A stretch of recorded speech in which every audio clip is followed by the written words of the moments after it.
आज हम देखने जा रहे हैं बैलेंस ऑफ पेमेंट्स। तो first of all balance of payment का मतलब क्या होता है?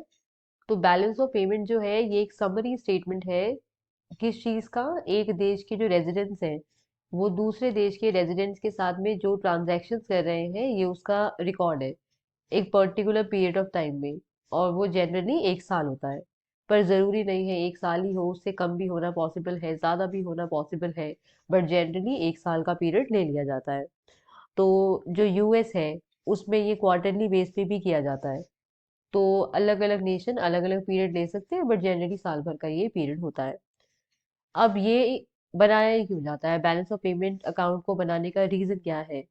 तो इसका रीज़न ये है कि ये एक नेशन को हेल्प करता है, एक गवर्नमेंट को हेल्प करता है ये जानने में कि उस नेशन का इंटरनेशनल पोजीशन क्या है। तो उस हिसाब से अगर वो अपने नेशन की मॉनेटरी फिस्कल या ट्रेड पॉलिसीज बनाना चाहें तो उसको बनाने में उसे बहुत ज़्यादा मदद मिल जाती है बैलेंस ऑफ पेमेंट अकाउंट को देखते हुए। अब क्या इसके अंदर सिर्फ वही रिकॉर्ड रखा जाएगा जो एक देश के रेजिडेंट ने दूसरे देश के रेजिडेंट के साथ ट्रांजैक्शन किया है? तो ऐसा भी नहीं है। मेजरली हम जब भी डेफिनेशन की बात करते हैं तो हम यही डेफिनेशन देते हैं कि एक देश के जो नेशन रेजिडेंट्स हैं उन्होंने और देश के रेजिडेंट्स के साथ में क्या ट्रांजैक्शन किया। बट अलॉन्ग विद दैट इसमें और चीज़ें भी आ सकती हैं। तो जो सेकंड पॉइंट है हम देख सकते हैं कि यहाँ पे कुछ चीजें कुछ ट्रांजैक्शंस ऐसे हो सकते हैं जहाँ पे फॉरेन नेशंस के रेजिडेंट्स इन्वॉल्व नहीं है डायरेक्टली, फिर भी उसको इसके अंदर इंक्लूड किया जाता है। जैसे, तो अगर कोई नेशन है उसका जो सेंट्रल बैंक है वो अपनी फॉरेन करेंसी होल्डिंग्स को अगर अपने नेशन के ही कमर्शियल बैंक को सेल कर रहा है तो उसको भी बैलेंस ऑफ पेमेंट अकाउंट में इंक्लूड किया जाता है। तो हम देख रहे हैं यहाँ पे तो जो दूसरे देश के रेजिडेंट्स हैं वो डायरेक्टली इन्वॉल्व नहीं है, तो ऐसे ट्रांजैक्शंस को भी इसके अंदर इंक्लूड किया जाता है। अब इंटरनेशनल ट्रांजैक्शन का क्या मतलब होता है? तो इंटरनेशनल ट्रांजैक्शन का मतलब होता है कि गुड्स, सर्विसेज या एसेट्स जो एक नेशन के रेजिडेंट्स दूसरे नेशन के रेजिडेंट्स के साथ में अगर इनका कुछ लेन देन करेंगे, कोई गुड दिया जिसके बदले पेमेंट आया, सर्विस दिया पेमेंट आया, कुछ ऐसा अगर हुआ है वो सब तो इसके अंदर रिकॉर्ड होगा। साथ में इसके अंदर और तरीके के ट्रांसफर्स भी इंक्लूड होते हैं। किसी ने गिफ्ट दिया है, एक देश के रेजिडेंट ने किसी दूसरे देश के रेजिडेंट को गिफ्ट दिया है, ये किसी और तरीके की ट्रांसफर करी है जिसके बदले में कोई पेमेंट नहीं रिक्वायर्ड है, उसको भी बैलेंस ऑफ पेमेंट में इंक्लूड किया जाता है। तो वैसे ट्रांजैक्शंस भी इसके अंदर आते हैं जिसके बदले में पेमेंट रिक्वायर्ड है, और वैसे ट्रांजैक्शंस भी आएंगे जिसके बदले में पेमेंट रिक्वायर्ड नहीं है। अब रेजिडेंट को डिफाइन कैसे करें, कौन इसके अंदर आएगा कौन इसके अंदर नहीं आएगा? तो जो डिप्लोमेट्स हैं, मिलिट्री पर्सनल है, टूरिस्ट या वर्कर्स जो टेम्पररी माइग्रेट कर जाते हैं किसी दूसरे नेशन में, ये सब के सब उस नेशन के रेजिडेंट कहे जाएंगे जिस नेशन का सिटीजनशिप इनके पास में है। तो ये वाला केस है। दूसरा है अगर कोई कॉरपोरेशन है, किसी नेशन के अंदर कोई कॉरपोरेशन है, तो जिस नेशन में वो कॉरपोरेशन है, एग्जिस्ट कर रहा है, वो उसी नेशन का रेजिडेंट कंसिडर किया जाता है। पर अगर उस कॉरपोरेशन की फॉरेन ब्रांचेस भी हैं तो वो नहीं कंसिडर किया जाएगा। देन जो इंटरनेशनल इंस्टीट्यूशंस हैं, यूएन के या आईएमएफ, वर्ल्ड बैंक, डब्ल्यूटीओ, ये सब जो है ये जिस नेशन में लोकेटेड है इसको उसका रेजिडेंट कंसिडर नहीं किया जाता है। अब देख रहे हैं balance of payment accounting principles जो है इसके। तो पहली चीज, क्रेडिट ट्रांजैक्शंस में क्या जाएगा, डेबिट ट्रांजैक्शंस में क्या जाएगा? तो हम बोलते हैं क्रेडिट ट्रांजैक्शंस का मतलब है देश में पैसा आया तो वहां पे रिसीट ऑफ पेमेंट्स है फ्रॉम द फॉरेनर्स, और डेबिट के अंदर पैसा गया है कि हमने फॉरेनर्स को पेमेंट किया है, दूसरे देश के रेजिडेंट्स को पेमेंट किया है, तो वो डेबिट के अंदर आएगा। जो क्रेडिट होता है उसको पॉजिटिव साइन से शो करते हैं और डेबिट को हम नेगेटिव साइन से शो करते हैं। अब है फाइनेंशियल इनफ्लोज। तो फाइनेंशियल इनफ्लो जो है यानी देश में पैसा आया, तो ये दो तरह से पॉसिबल है। कैसे?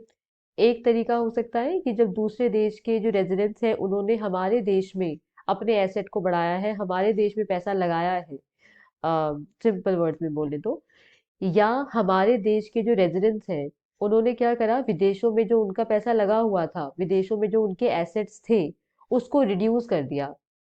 तो अपने देश के जो रेजिडेंट्स हैं उन्होंने विदेशों में पैसा लगा रखा था, कुछ इन्वेस्टमेंट किया हुआ था, कोई एसेट खरीदा हुआ था, और अगर वो उसको बेच दे अभी, तो पैसा अपने देश में आ जाएगा।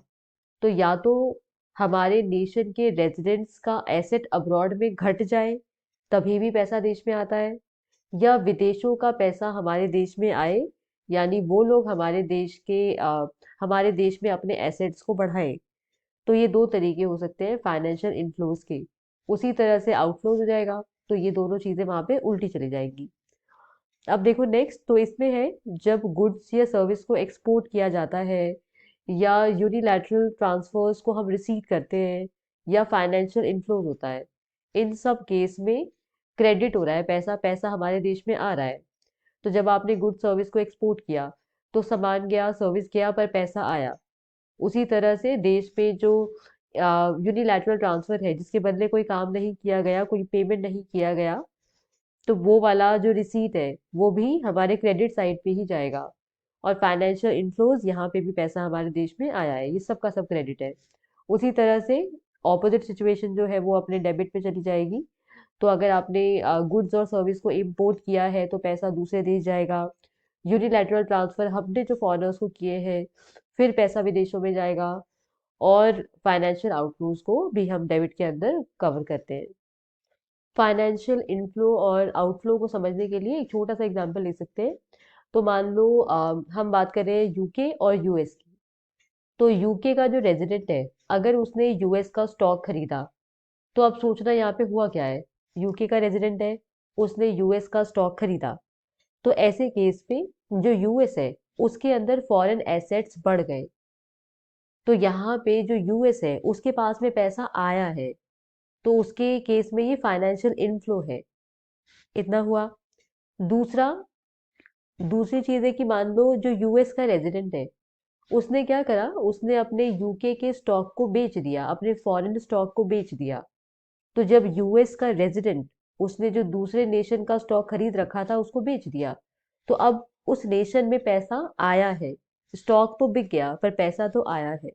तो हम बोलते हैं इन दोनों केस में फाइनेंशियल इनफ्लो हुआ है। और इसी का जो रिवर्स है, अगर यूके की सिचुएशन हम देखें, तो यूके वाले केस में क्या हुआ है, यूके वाले केस में फाइनेंशियल आउटफ्लो का सिचुएशन है। अब है डबल एंट्री बुक कीपिंग। तो जो डबल एंट्री बुक कीपिंग है, इसका क्या मतलब है, तो जब इंटरनेशनल ट्रांजैक्शंस का रिकॉर्ड मेंटेन किया जाता है किसी नेशन के थ्रू, तो उसी को हम डबल एंट्री बुक कीपिंग कहते हैं, क्योंकि इसके अंदर हर ट्रांजैक्शन को दो बार, जो है उस हर ट्रांजैक्शन के दो साइड है, और उसको दो बार रिकॉर्ड किया जाता है, और दोनों बार वो बराबर जाएगा। तो अभी हम समझेंगे। तो हमारा पहला वाला जो हमें दिख रहा है यहाँ पे, जो गुड्स है, एक सेकेंड,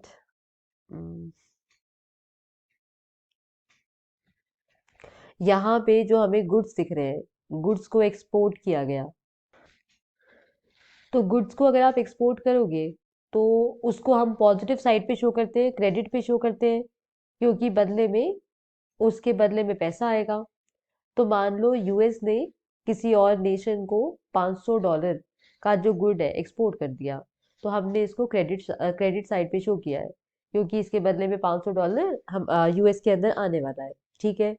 पर मान लो जिसको ये सामान दिया गया है, वो बोलता है कि मैं 2 महीने में, 3 महीने में ये पैसा वापस करूंगा, आपको पेमेंट इतने महीने में करूंगा। तो ऐसे केस में ऐसा हम मान लेते हैं कि फिलहाल फिलहाल जो यूएस है उसने एक तरह से क्रेडिट दे दिया उस नेशन को। ठीक है ना, क्रेडिट में सामान दे दिया, ऐसा हम मान लेंगे। तो हम इसको आउटफ्लो में भी लिखते हैं, फाइनेंशियल आउटफ्लो के अंदर भी इसको डेबिट के अंदर हम मेंशन करेंगे। हमको पता है फाइनेंशियल आउटफ्लो का क्या मतलब है, पैसा उस देश से जाना, आउटफ्लो हुआ, तो आउटफ्लो तो डेबिट में ही जाएगा। तो हमने ये गुड जो एक्सपोर्ट किया गया है, इसको आउटफ्लो में क्यों दिखाया, तो इसको हमने आउटफ्लो में इसलिए दिखाया क्योंकि जो अगर मान लो पेमेंट अभी नहीं हुआ है, पेमेंट इन फ्यूचर कभी होना है, तो हम ऐसा मानेंगे जो यूएस है उसका, जिस नेशन में वो सामान गया है उस पे क्लेम बन गया है, और जो यूएस है उसके फॉरेन नेशन के अंदर एसेट बढ़ गए हैं। तो हम ऐसा मान के चलेंगे। तो फिलहाल तो पैसा गया है, दूसरे नेशन में आपने अपने एसेट बढ़ाए हैं, पर फिलहाल तो पैसा आपके पास से गया है, हम ऐसा मान के चलेंगे। अब जो नेक्स्ट ट्रांजैक्शन रिकॉर्डेड है वो क्या है, तो वो है travel services purchase from foreigners. तो फॉरेनर्स से ट्रेवल सर्विसेज को परचेज किया गया है। तो अब परचेज है, चाहे सर्विस ही क्यों ना हो, तो एक्चुअली इसको इम्पोर्ट की तरह से ट्रीट किया जाएगा। तो अभी क्या हो रहा है देखते हैं। फॉरेनर्स से सर्विस लिया गया है, तो अगर आप फॉरेनर से सर्विस ले रहे हो तो उनको पेमेंट दोगे। तो पेमेंट दोगे, इस पेमेंट देना है आपको, इस वजह से इसको डेबिट में डालेंगे, क्योंकि परचेज किया गया है। पर हम मानेंगे कि पेमेंट आपको देनी तो है, पर वो अभी नहीं दी गई है।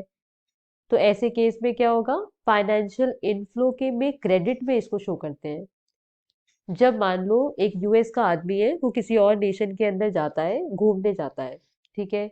तो जब वो दूसरे नेशन में घूमने गया तो उसने सर्विसेज ली वहां पे। तो जो सर्विसेज ली, अब क्योंकि ली है सर्विसेज तो उसके लिए उसे पेमेंट करना पड़ेगा। तो उसको हमने डेबिट में शो कर दिया। पर हम बोल रहे हैं कि वो अगर मान लो अभी नहीं किया गया है, तो ऐसे केस में जिस नेशन में वो सर्विस परचेज की गई है, उस नेशन का क्लेम बन जाएगा यूएस पे। उस नेशन का क्लेम बन जाएगा यूएस में, उस नेशन के एसेट यूएस में बढ़ जाएंगे। तो ऐसा हो जाएगा। या हम बोले कि जो यूएस है, उसके एसेट दूसरे नेशन में घट गए। दोनों तरह से इसको हम ट्रीट कर सकते हैं। तो जो यूएस है, उसके एसेट दूसरे नेशन में घट गए। अब एसेट घट गए, तो हम इस पैसे को इनफ्लो में दिखा रहे हैं कि हालांकि आपको ये पेमेंट करना है, तो डेबिट हो गया, पर वो आपने अभी नहीं किया। अब जब भी करोगे तब की बात है। तो फिलहाल दूसरे नेशन का क्लेम है आपके ऊपर कि उनको आपसे 200 रुपए कवर करने हैं। तो उनके 200 रुपए अभी आपके पास ही है ना, इस वजह से इसको हम क्रेडिट में भी शो करते हैं। तो दो तरह से एंट्री किया जाता है एक ही ट्रांजैक्शन को। अब तीसरा ट्रांजैक्शन है यूनिलैटरल ट्रांसफर। तो यूनिलैटरल ट्रांसफर है तो हमें पता है इसके बदले में कुछ पैसा मिलता नहीं है, एक तरफा पेमेंट है ये। तो एक तरफ से पैसा दूसरी तरफ गया। तो इसका हम एग्जांपल अगर लें कि मान लो यूएस गवर्नमेंट है, उसने क्या किया, उसने अपने बैंक से पैसे निकाले, $100 पैसे निकाले, और उसने किसी एक डेवलपिंग नेशन को वो पैसे दे दिए। उसकी हेल्प करने के लिए उसको वो पैसे दे दिए। तो जब ऐसा उसने किया, तो जो यूएस है, उसके पास में से तो पैसे चले गए, यानी यूएस में से $100 जो है उस वो डेबिट हो गया, ठीक है। पर ऐसा होने पे जो यूएस है, उसका जो एसेट है, वो हम मानेंगे दूसरे नेशन में बढ़ गया है, या उसका क्लेम दूसरे नेशन पे बढ़ गया है। तो ऐसे केस में इसको हम क्रेडिट में भी शो करेंगे। तो ये अपना तीसरा जो है, ठीक है, एंट्री हमको देखने में आ रहा है। अब नेक्स्ट एंट्री क्या है, that is financial outflow. Financial outflow यानी पैसा गया है। अब वो क्यों गया है, purchase of foreign stock bye US resident. तो जो हमारा यूएस का रेजिडेंट है, उसने किसी और नेशन के स्टॉक को खरीदा है। तो अगर वो दूसरे नेशन के स्टॉक को खरीदेगा, तो ऐसे केस में क्या होगा, पैसे उसको देने पड़ेंगे। तो $400 जो है उसको देने पड़े। और ऐसा होने की वजह से जो फॉरेन बैंक बैलेंस है, वो यूनाइटेड स्टेट्स में बढ़ गया है बाय द सेम अमाउंट। तो इसको हमने क्रेडिट में भी शो कर दिया है, ठीक है। और जो लास्ट है दैट इज फाइनेंशियल इनफ्लो। यहाँ पे the purchase of US treasury bill bye a foreigner. किसी फॉरेनर ने यूएस ट्रेजरी बिल परचेज किया है। तो अगर किसी फॉरेनर ने यूएस ट्रेजरी बिल परचेज किया है, तो ऐसे कंडीशन में यूएस के पास में $300 आ जाएंगे, ठीक है। और ऐसा होने की वजह से हम देखेंगे जो फॉरेन बैंक बैलेंस है यूएस के अंदर, वो जो है वो घट जाएगा $300। तो एक्चुअली जो फोर्थ एंट्री है उसी की ये उल्टी एंट्री है। यहाँ जो चीज यहाँ पे हो रही है उसी की ऑपोजिट चीज हमारे नीचे हो रही है। तो ये 5 एंट्रीज हमने देखी। तो ये एट द एंड कुछ इस तरह से नजर आएगा कि हमने गुड्स का जो क्रेडिट है, सर्विस जो था वो दूसरे नेशन ने परचेज किया था, दूसरे नेशन में जाके यूएस रेजिडेंट ने परचेज किया था, तो डेबिट। उस तरह से अगर हम सारी चीजों को दिखाएं, तो एट द एंड अगर हम क्रेडिट देखें कितना हुआ, और हम देखें डेबिट कितना हुआ, तो ये एट द एंड सेम हो जाता है।